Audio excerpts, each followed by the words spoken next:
ધોરણ 10 માં આપણે આંકડાશાસ્ત્રની અંદર ત્રણ મુખ્ય આપણે શીખવાનું છે: મધ્યક, મધ્યસ્થ અને બહુલક. આ બધા મધ્યવર્તી સ્થિતિમાનના માપ કહેવાય.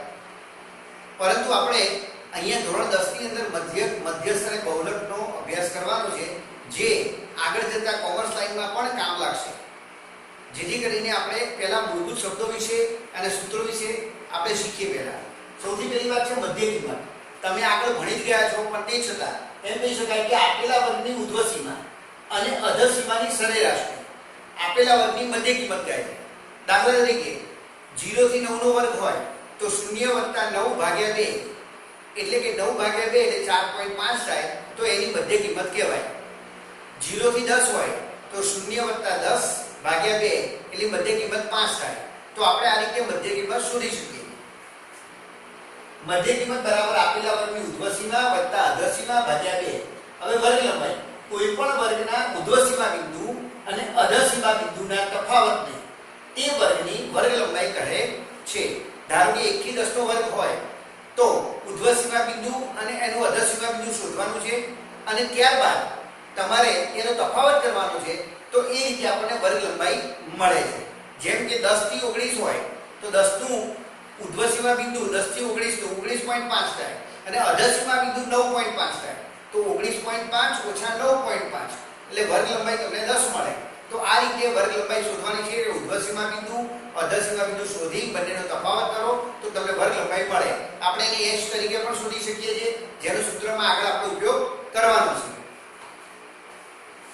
હવે આપણે મધ્યક શોધવાનો છે 14.1 ની અંદર. એમાં જે ત્રણ સૂત્રોનો ઉપયોગ થવાનો છે એની વાત કરીએ. સૌથી પહેલા સીધી રીતે મધ્યક, જે તમે આગળ એની અંગે જાણો છો. સીધી રીતે મધ્યક એટલે x બાર બરાબર, મધ્યકને x બાર કહેવાય છે. x બાર બરાબર sigma fi xi upon sigma fi, જ્યાં fi ની આવૃત્તિ કહેવાય, xi ની મધ્ય કિંમત કહેવાય, અને સિગ્મા fi એટલે કુલ આવૃત્તિ, એને n પણ કહી શકાય. એટલે ઘણા લોકો સૂત્રમાં sigma fi xi upon n પણ મૂકે છે. તો આપણે આ રીતે પણ સૂત્ર મૂકી શકીએ, અપોન n પણ મૂકી શકીએ છીએ. બીજી રીત છે ધારેલા મધ્યકની રીતે. હવે જ્યારે તમને રકમ આપી હોય અને એમાં મધ્ય કિંમતો શોધી હોય, એમાંથી કોઈ મધ્યક ધારીને જો આપણે મધ્યક શોધીએ છીએ તો ધારેલા મધ્યક રીત કહેવાય. એને ઇંગ્લિશમાં એઝ્યુમ્ડ મીન કહેવાય. તો આપણે એમ કહીએ x બાર બરાબર a + sigma fi di upon sigma fi.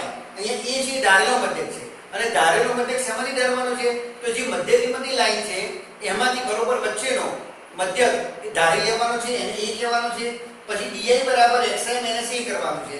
ત્યારબાદ fi di કરી અપોન સિગ્મા fi કરી અને આપણો જવાબ મળશે. તો આપણે એમ કહી શકીએ કે આ ધારેલા મધ્યકની રીતે મધ્યકની રીત છે, એઝ્યુમ્ડ મીનની રીતે. ત્યારબાદ એમ કે પદ વિચલનની રીત, આપણે ઇંગ્લિશમાં કહેવાય સ્ટેપ ડેવિએશન મેથડ. એટલે કે પદ વિચલનની રીતે એટલે શું? તો x બાર બરાબર a + sigma fi ui upon sigma fi ગુણ્યા h. એટલે અહીંયા a છે એ શું છે? ધારેલો મધ્યક છે. fi તો આપણને ખબર જ છે, આવૃત્તિ. અને ui છે તો ui બરાબર xi - a upon h. xi એટલે મધ્ય કિંમત, a એટલે ધારેલો મધ્યક, અને h એટલે વર્ગ લંબાઈ. તો એનો ઉપયોગ કરી અને આપણે સૂત્ર શોધી અને પછી આપણે મધ્યક શોધી શકીએ. એને પદ વિચલન રીત કહેવાય. તો આ ત્રણેય સૂત્રો તમને આવડવા જોઈએ. ઓછામાં ઓછી 5 વખત લખીને તૈયાર કરવાના છે, અને આપણે દાખલા ગણવાના છે. હવે સ્વાધ્યાય 14.1 નો પહેલો દાખલો જોઈએ.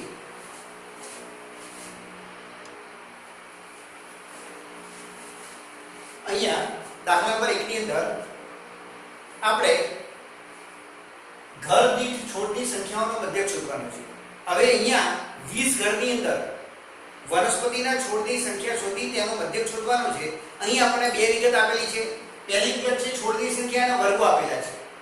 0 થી 2, 2 થી 4, 4 થી 6, 6 થી 8, 8 થી 10, 10 થી 12, 12 થી 14. અહીંયા ઘરની સંખ્યા આપી છે. ઘરની સંખ્યાને આપણે આવૃત્તિ ગણીશું fi. આ વર્ગો છે, આ fi આવૃત્તિ છે. હવે અહીંયા જો તમે ઘરની સંખ્યા અહીંયા સરવાળો કરશો તો પણ 20 આવશે. અને તમને રકમમાં જો તમે રકમ વાંચશો ચોકડીની અંદર તો પણ લખ્યું છે કે 20 ઘરની અંદર વનસ્પતિના છોડની સંખ્યા આપવામાં આવી છે. એટલે કે 20 ઘર છે એટલે અહીંયા ટોટલ આવૃત્તિ 20 થશે. એટલે તમે સરવાળો કરશો તો પણ 20 મળશે. હવે અહીંયા વાત કરીએ મધ્ય કિંમત.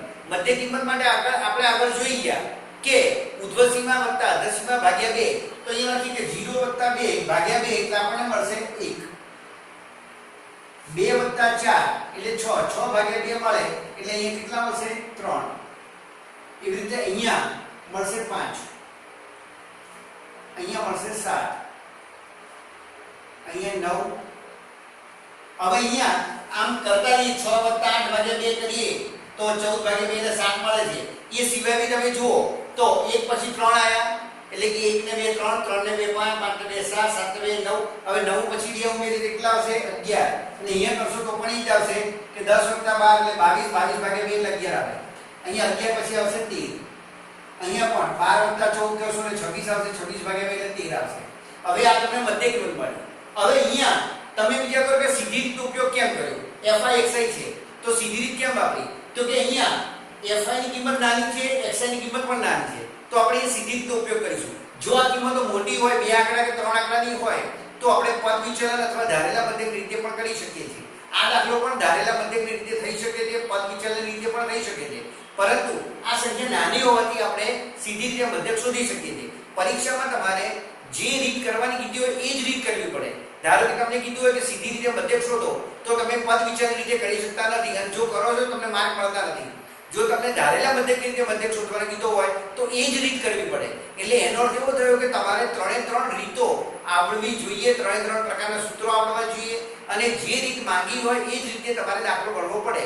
જો ન કીધું હોય તો તમે તમારી રીત અપનાવી શકો છો. જેમ કે અહીંયા કીધું નથી પણ આપણને ખબર પડી કે fi અને xi ની કિંમતો નાની છે તો ધારેલા મધ્યકની રીતે નહીં શોધીએ, આપણે સીધી રીતે મધ્યક શોધીશું તો એ રીતે કરી શકાય. હવે અહીંયા fi xi છે એટલે fi * xi. તો અહીંયા આ fi છે અને આ xi છે, 1 * 1 એટલે 1 આવશે, 2 * 3 એટલે 6 આવે, 1 * 5 એટલે 5, 5 + 35, 6 * 9 = 54, 11 * 2 = 22 અને 13 તારીખ 39. હવે અહીંયા સિગ્મા fi xi આવે, એનો સરવાળો કરીએ તો આપણે કેવી રીતે મળશે? 1 ને 6 7 ને 5 12 ને 5 17 ને 4 21 ને 2 23 ને 9, 23 ને 9 32, 32 નો બગડો વધી પડી 3, 3 ને 3 6 ને 5 11, 11 ને 2 13 ને 3 16. તો આપણને મળશે કે સિગ્મા fi xi બરાબર 162. હવે આપણે સીધી રીતે મધ્યક શોધવાનું સૂત્ર મૂકીએ તો સીધી રીતે મધ્યક x બાર બરાબર sigma fi xi upon sigma fi. તો અહીં fi xi આપણને 162 મળ્યા હતા અને સિગ્મા fi આ શું છે? સિગ્મા fi છે એટલે કે કુલ અવધિ. તો અહીં આપણે આ રીતે લખી શકીએ છીએ કે 162 upon 20. તો x બાર બરાબર આપણને મળશે 8.1 જે આપણો જવાબ છે અને આપણે એમ લખી શકીએ કે દર દીઠ છોટી સંખ્યાનો મધ્યક 8.1 થાય એવું આપણે કહી શકીએ છીએ. તો અહીંયા સૌથી પહેલા શું કર્યું? આ બે વિગતો તમને ઓલરેડી રકમ આપી દીધી છે, તમારે મધ્ય કિંમત શોધવાની છે. મધ્ય કિંમત શોધતા મેં તમને શીખવાડ્યું 0 + 2 ભાગ્યા 2, 2 + 4 ભાગ્યા 2 અને પછી તમને જે ક્રમ આવે છે એ અનુસાર તમે કરી શકો છો. જેટલો તફાવત હોય એનો ગણતરી કરી તમે કરી શકો છો. fi xi એટલે શું? fi * xi, fi * xi અને બધાનો સરવાળો કરો એટલે સિગ્મા fi xi મળે. જેની ઉપર મૂકવાની કિંમત આ છે સિગ્મા fi, એની કિંમત નીચે મૂકી ભાગાકાર કર્યો તમને જવાબ મળે છે. તો હવે આપણે દાખલા નંબર 2 જોઈએ.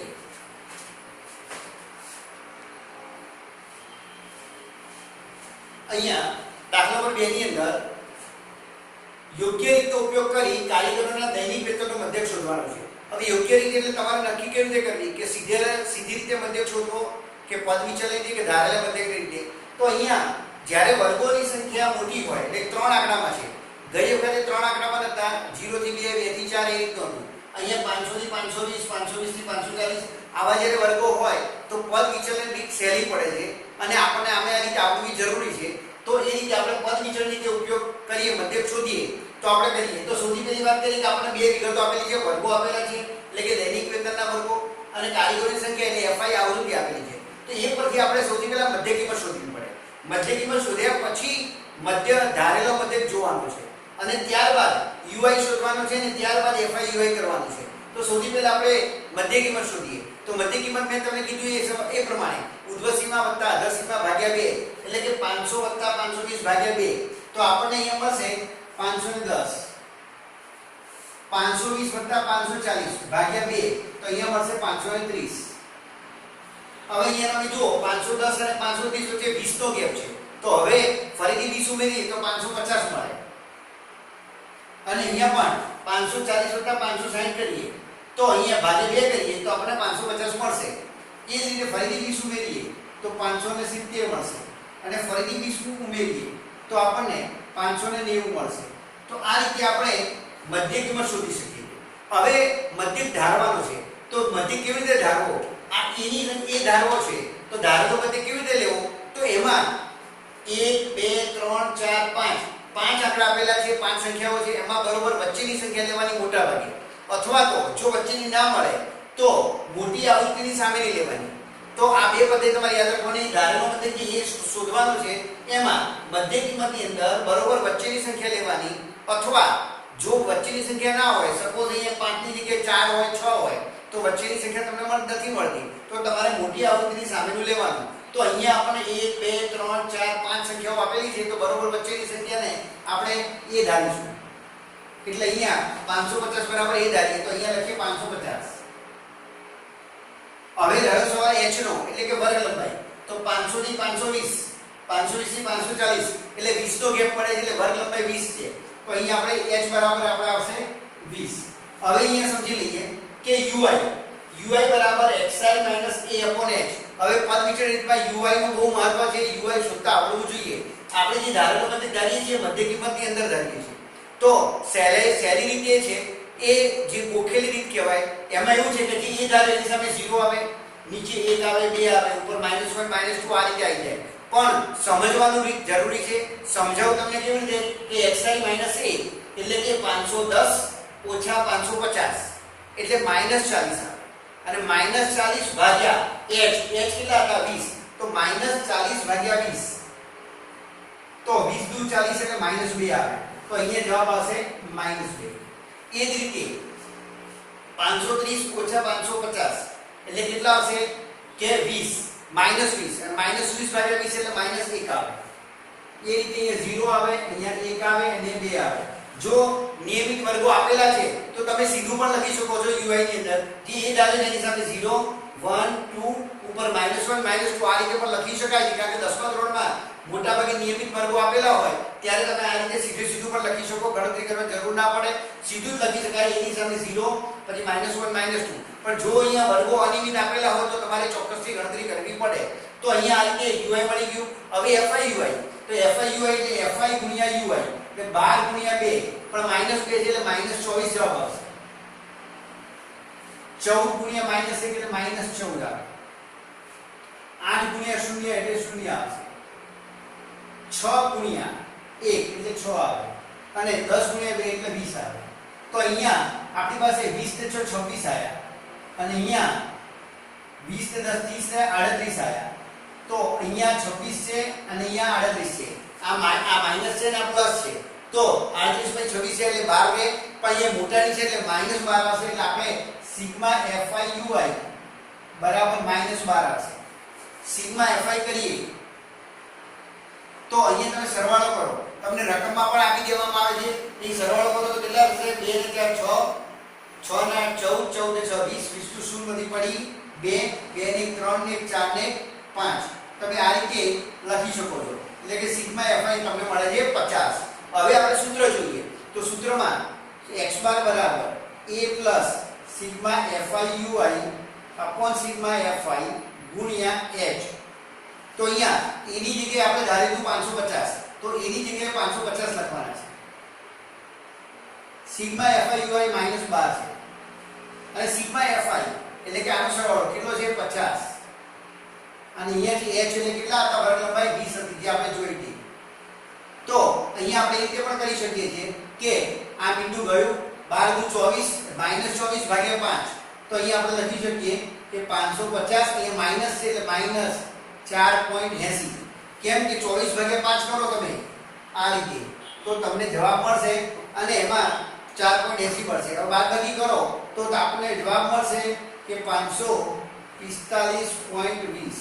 આપણને આવો જવાબ મળશે, જે આપણો ધારેલો આપણે મધ્યક શોધેલો છે. એટલે કે કારીગરોના દૈનિક વેતનનો મધ્યક 545.20 થાય. તો આ રીતે આપણે દાખલો ગણી શકીએ છીએ. ફરીવાર કહી દઉં છું, આ બે વસ્તુ આપેલી હોય, વર્ગ અને આવૃત્તિ. મધ્ય કિંમત જાતે શોધવાની છે. મધ્ય કિંમત શોધી એની અંદરથી જે ધારવાનું છે. ત્યારબાદ ui શોધવાનું છે. ui માં જે ધારેલો હોય એની સાથે 0 -1 -2 1 2 આ રીતે મૂકવાનું છે અને fi અને ui એટલે આ બેનો ગુણાકાર કરવાનો છે fi અને ui નો. તો આ રીતે આ બેનો ગુણાકાર કરી અહીંયા મૂકવાનો છે. પછી સરવાળો બાદબાકી કરી અને કિંમત મૂકો એટલે તમને જવાબ મળશે. આમાં ગુણાકાર ભાગાકાર કે બાદબાકી આવડવી જરૂરી છે. જો ના આવડે તો દાખલો સાચો પડતો નથી. જો તમારો સાચો ગુણાકાર કે ભાગાકાર ન થાય તો જવાબ સાચો નહીં આવે અને રીતના બધા માર્ક નહીં મળે. બરાબર છે. એટલે પૂરેપૂરો દાખલો ગણવો ફરજિયાત છે. સૂત્ર સાચું લખવું ફરજિયાત છે. જો સૂત્ર સાચું લખશો તો કદાચ દાન ધર્મના અડધો માર્ક મળી શકે છે. એટલે તમારે એ પણ સાચું લખવું જોઈએ. હવે આપણે દાખલા નંબર 3 જોઈએ.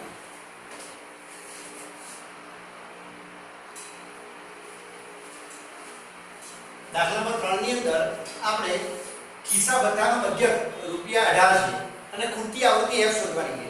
જ્યારે ખૂટતી આવૃત્તિ શોધવાની હોય ત્યારે મોટા ભાગે ધારેલા મધ્યકની રીતે દાખલો ગણીએ તો એ સહેલો પડે છે. એટલે કે અહીંયા આપણે સૌથી પહેલા ધારેલા મધ્યકનું સૂત્ર આવડવું જોઈએ. એ પ્રમાણે ખાના પડતા આવડવા જોઈએ. તો આપણે એમ કહી શકીએ x બાર બરાબર a + sigma fi upon sigma fi.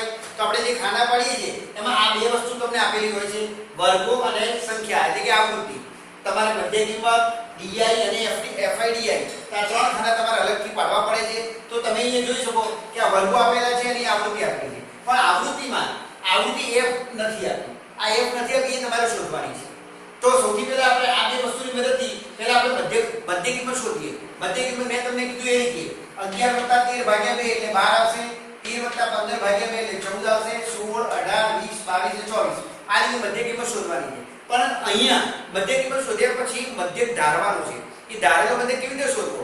તો તમારા માટે અહીંયા ધારેલા મધ્યકની રીતે સહેલામાં સહેલી રીત એ છે કે જે આવૃત્તિ ખૂટતી હોય એની સામે જે xi આપેલો હોય, મધ્ય કિંમત આપેલી એને ધારી લેવાની. તો દાખલો સરળ બની જાય છે, ગણતરી ઓછી થાય છે. એટલે અહીંયા f શોધવાનું છે એની સામે 20 છે તો આને આપણે ધારેલો મધ્યક કહી દઈએ.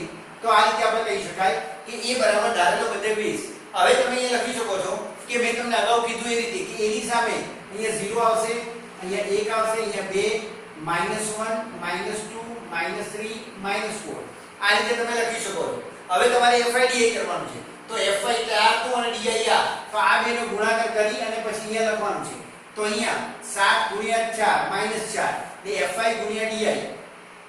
તો 7 × 6 28 પણ -28 થશે. અહીંયા 6 × 3 એટલે -18 થશે. આ રીતે તમે કરી શકો છો.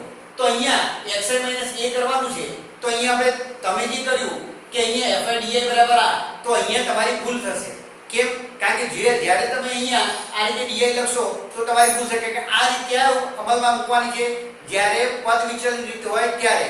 જો તમે આ રીતે મૂકશો તો ખોટું પડશે. તો એટલા માટે મેં તમને બતાવ્યું કે જો આ રીતે તમે દાખલો કરશો તમારું ખોટું પડશે. જો ધારેલો મધ્યક હોય તો તમારે ગણતરી અલગ કરવાની છે જે તમને બતાવું છું. તો અહીંયા આ રીતે થશે કે xi - a. તો xi એટલે 12, a હતા એટલે 20, 12 - 20 એટલે કેટલા આવશે? -8 આવશે. અને આ તમારી ગણતરી ખોટી હોય તો આ પણ ખોટી પડે. એટલે કે અહીંયા તમે 12 માંથી 20 એટલે -8, 14 માંથી 20 જાય એટલે -6, 16 માંથી 20 જાય એટલે -4, 18 માંથી 20 જાય -2, 0, 22 માંથી 2 અને અહીંયા 4. હવે તમે fi di ની ગણતરી કરી શકો છો કે 7 × 8 -7 તથા 56 -56 થશે. અહીંયા આવશે 6 × 6 એટલે -36. અહીંયા 9 ચોક 36 પણ માઈનસમાં આવશે. 13 દુ 26. અહીંયા 0 0 આવશે કારણ કે f × 0 એટલે 0 થાય. 5 × 2 એટલે 10 આવશે અને 4 × 4 એટલે 16 આવશે. તો આનો સરવાળો કરો, આ બધાનો સરવાળો કરો, મોટામાંથી નાનું બાદ કરો તો અહીંયા તમને મળશે સિગ્મા fi di બરાબર -128. શું મળશે? -128 મળશે. અહીંયા તમે બાળકોની સંખ્યાનો સરવાળો કરો તો સિગ્મા fi મળે છે. પણ સિગ્મા fi માં કે આ સરવાળો કરીએ 7 ને 6 13, 13 ને 9 22, 22 ને 10 32 ને 35 ને 5 40 ને 44 વત્તા f એટલે કે 44 વત્તા f થશે. તો અહીં સિગ્મા fi બરાબર 44 વત્તા f, સિગ્મા fi di બરાબર -128. તો હવે આ રીતે દાખલો કરવો પડે. જે 0 1 2 3 મૂકતા હતા અહીંયા એ ફક્ત પદ વિચલનમાં મૂકવાના છે. નિયમિત વર્ગો હોય ત્યારે મૂકવાના છે. ધારેલા મતે રીતે જો એવું કરશો તો ખોટું પડશે. એટલે તમારે અહીંયા આ રીતે બાદબાકી કરતા જવાનું છે અને મૂકતા જવાનું છે. ત્યારબાદ ગણતરી ગુણાકાર કરી અને સરવાળો કરવાનો છે. હવે આપણે શું માં કિંમત મૂકીએ તો e બરાબર હતા 20, તો x બાર બરાબર 20 વત્તા fi di કેટલા હતા -128, સિગ્મા fi એટલે 44 વત્તા f. હવે અહીંયા તમે કહો કે x બાર ની કિંમત આપેલી છે, તમે ઉપર જોઈ શકો છો કે મધ્યક રૂપિયા 18 છે, તેનો અર્થ એમ થાય કે અહીંયા 18 મૂકે, 18 બરાબર 20 વત્તા -128 અને 44 વત્તા f. હવે અહીંયા 20 આમ જાય તો માઈનસ થઈ જાય એટલે -2 બરાબર -128 upon 44 વત્તા f. હવે માઈનસ માઈનસ ઉડી જાય છે, તો હવે તમે ગણતરી કરો તો 44 ગુણ્યા 2, આ માઈનસ માઈનસ 2 વચ્ચે ઉડી જશે એટલે કે 88 વત્તા 2f બરાબર 128. હવે અહીંયા માટે 2f બરાબર 128 ઓછા 88, તો આપણને 2f બરાબર 40 મળશે એટલે કે f બરાબર 20 મળશે. તો આપણી કૃતિ આવૃત્તિ હતી એટલે આપણને 20 મળશે. તો આ રીતે તમે દાખલો કરી શકશો અને આવી પ્રેક્ટિસ કરશો તો આવડશે. હવે નેક્સ્ટ સ્ટેપ આપણે દાખલા નંબર 4 જોઈશું.